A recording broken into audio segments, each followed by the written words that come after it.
सकता है मेरे जाने के बाद पुलिस यहाँ आए और तुम लोगों को ले जाए पूछताछ के लिए। शायद जेल भी जाना पड़े। टूटोगे तो नहीं? तुम दोनों घबराओगे तो बिल्कुल काम नहीं चलेगा, ठीक है? चलो।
काकू, अब आप सीट पे बैठ सकते हैं।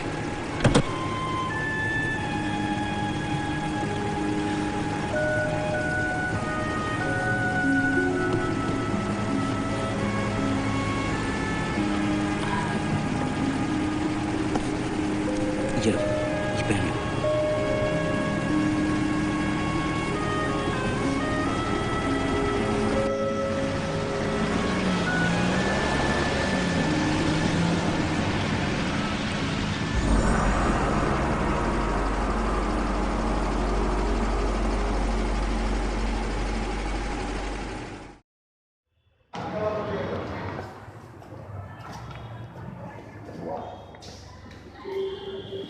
নমস্কার বন্ধু, আমি এখন আছি নেতাজি ভবনে, যেখানে নেতাজি সম্পর্কে সমস্ত কিছু তথ্য রয়েছে। 1941 সালে সুভাষচন্দ্র বসুকে গৃহবন্দী করা হয়। এ সময় সিআইডি তার বাড়ি নজরদারিতে রাখে। তবুও তিনি আফগানিস্তান এবং সোভিয়েত ইউনিয়ন হয়ে জার্মানিতে পালাতে সক্ষম হন। পালানোর কয়েকদিন আগে তিনি নিঃসঙ্গ থাকার অজুহাতে ব্রিটিশ রক্ষীদের সাথে দেখা করা এড়িয়ে চলেন এবং লম্বা দাড়ি রাখেন। 1941 সালের 16 জানুয়ারি গভীর রাতে পালানোর সময় তিনি পাঠানদের বেশভূষা ধারণ করেন যাতে কেউ তাকে চিনতে না পারে। 1941 সালের 17 জানুয়ারি রাতে কলকাতায় তার এলগিন রোডের বাড়ি থেকে ব্রিটিশদের নজরদারি এড়িয়ে তার ভাগ্নে শিশির কুমার বসুকে সঙ্গে নিয়ে সুভাষচন্দ্র বসু পালাতে সক্ষম হন। তারা পালিয়ে তৎকালীন বিহার রাজ্যের, বর্তমানে ঝাড়খণ্ড, গোমো রেলওয়ে স্টেশনে পৌঁছান। তিনি তৎকালীন জার্মান সামরিক গোয়েন্দা সংস্থা আবওয়ের সাহায্যে পেশোয়ার পৌঁছান। সেখানে তিনি আকবর শাহ, মোহাম্মদ শাহ এবং ভগৎ রাম তলোয়ারের সাথে সাক্ষাৎ করেন। তাকে আকবর শাহের বিশ্বস্ত বন্ধু আবাদ খানের বাড়িতে নিয়ে যাওয়া হয়। 1941 সালের 26 জানুয়ারি তিনি আফগানিস্তান সংলগ্ন ব্রিটিশ ভারতের উত্তর পশ্চিম সীমান্ত প্রদেশ দিয়ে রাশিয়া পৌঁছানোর জন্য যাত্রা শুরু করেন। এর জন্য তিনি উত্তর পশ্চিম সীমান্ত প্রদেশের তৎকালীন ফরওয়ার্ড ব্লক নেতা মিয়া আকবর শাহের সাহায্য গ্রহণ করেন। এই গাড়ি চালিয়ে শিশির কুমার বসু 1948 সালে নেতাজি সুভাষচন্দ্র বসুকে নিয়ে শাহ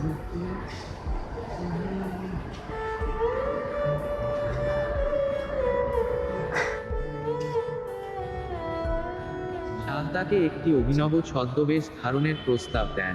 যেহেতু বসু পশতু ভাষার একটি শব্দও জানতেন না, ব্রিটিশদের জন্য কর্মরত পশতু বক্তাদের পক্ষে তাকে সহজেই শনাক্ত করা সম্ভব ছিল। এজন্য শাহ তাকে বধির এবং বোবা হওয়ার অভিনয় করার পরামর্শ দেন এবং সেখানকার উপজাতিদের অনুকরণে তার দাড়ি বৃদ্ধি করতে বলেন।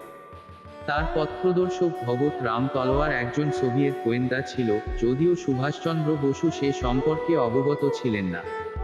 সুলতান মুহাম্মদ শাহ আগা খানের সমর্থকেরা তাকে সীমান্ত পেরিয়ে আফগানিস্তানে যেতে সাহায্য করে, যেখানে আবওয়ের এর একটি ইউনিট তার সাথে দেখা করে ও কাবুল হয়ে আফগানিস্তান পেরিয়ে সোভিয়েত রাশিয়ার সীমান্তে পৌঁছাতে তাকে সাহায্য করে।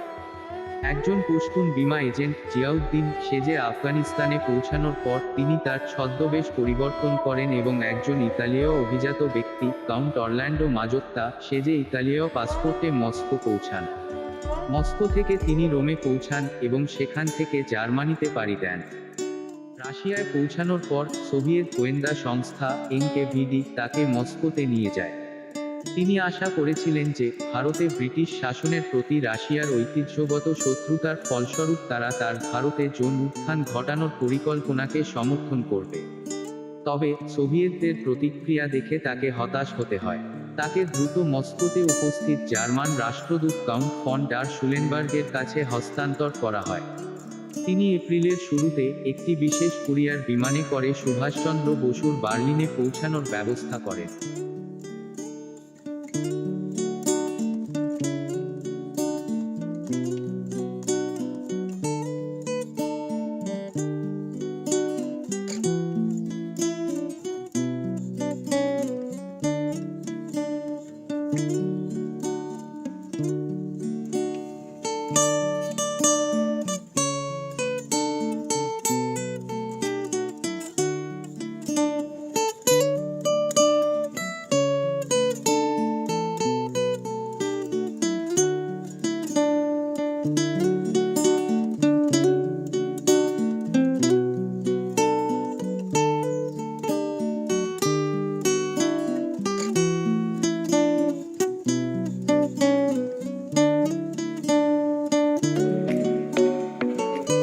বন্ধুগণ, আমাদের জাতীয় মহাসভার ৫১ অধিবেশন এখন শেষ হতে চলেছে। আমার পক্ষে এটা বড়ই আনন্দের বিষয় যে এবারকার কার্যাবলী এমন নির্বিঘ্নে সুসম্পন্ন হয়েছে।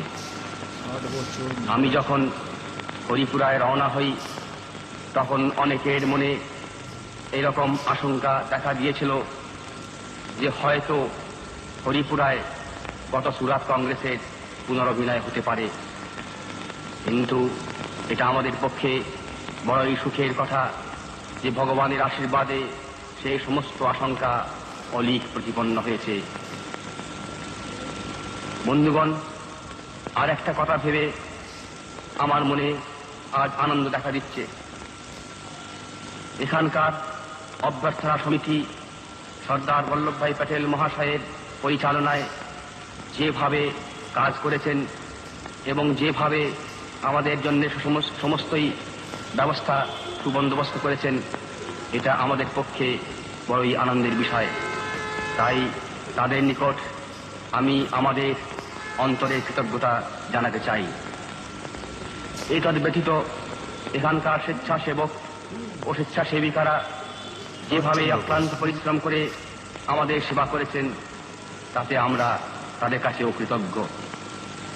সর্বোপরি এটা আমাদের পক্ষে পরম আনন্দের এবং গৌরবের বিষয় যে মহাত্মা গান্ধী এখানে সশরীরে উপস্থিত থেকে তার আশীর্বাদ ও প্রেরণা আমাদের দিয়েছেন। বিজ্ঞান আমাদের কাজে সহায়তা এখানে করেছে এবং আমি আশা করি যে ভবিষ্যতে আমরা আমাদের প্রচার কার্যে ফিল্ম এবং রেডিও সাহায্য আরো বেশি নেব। সর্বশেষে আমি আপনাদের কাছে আমার অন্তরে নিবেদন জানাতে চাই। সে নিবেদন হচ্ছে এই যে আমাদের জাতির ব্রত এখন উদযাপন হয়নি, আমরা এখনো পরাধীন, এ বিষয়ে কোনো সন্দেহ নেই যে স্বাধীনতার পথে আমরা অনেক দূরে গিয়েছি। কিন্তু তথাপি দুঃখের সঙ্গে এবং লজ্জার সঙ্গে স্বীকার করতেই হবে যে এখনো ভারতবর্ষে পূর্ণ স্বরাজ স্থাপিত হয় নাই। আগামী কয়েক মাস এবং কয়েক বছরের ঘটনার উপরেতে আমাদের জাতির ভবিষ্যৎ অনেকটা নির্ভর করবে। তাই আসুন আমরা বদ্ধপরিকর হয়ে কাজে লেগে যাই। আমাদের পরস্পরের মধ্যে সমস্ত বিবাদ বিসংবাদ আমরা পরিত্যাগ করি। আমরা সকলে এক প্রাণ হয়ে দেশের সেবায় আত্মনিয়োগ করি এবং স্বাধীনতা লাভের জন্য অগ্রণী হয়ে আমরা সামনেই চলি। বন্ধুগণ, আমরা সকলে দাস হয়ে জন্মেছি। আসুন আমরা সংকল্প করি যে আমরা মরবার পূর্বে স্বাধীন হব। বন্দে মাতরম।